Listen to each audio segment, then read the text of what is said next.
So, the other thing we talk about with FocalPoint is, we talk about helping improve teams and revenue generation and communication and time management, exit strategies, that kind of thing. Mm-hmm. Talk about performing and improving teams. Well, it's a big part of a business, isn't it? Your two most valuable assets is your brand and your staff. I mean, it's just absolutely a given. Well, if you don't have a brand, if you don't have a staff, do you have a brand? Well, that's exactly right. Yeah, okay. So the first is the staff, right? Okay, got it. So I was interviewing for a brand management position with the Valspar Group and another paint manufacturer.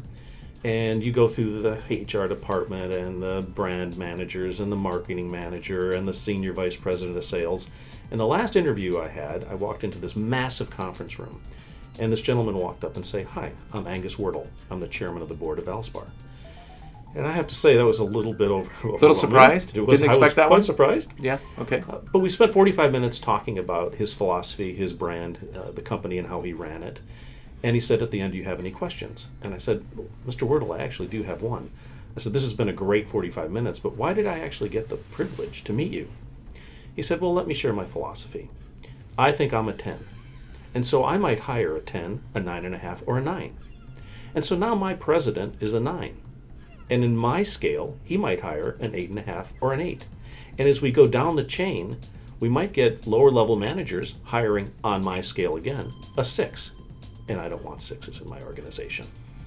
Nobody wants 6s. Nobody wants 6s. Right? 6s are, on the academic scale, That's a D. Yeah, they're not doing so well. You're right. So I've taken that in my career, and I personally interview every single major assignment person that's coming in for an assignment within the companies I work for. All right, and the takeaway for the audience then is just make sure that when you're hiring, you hire slow, make sure it is a good fit, make sure they're 10s or 9s or 9.5s, and if they're not, fire quickly.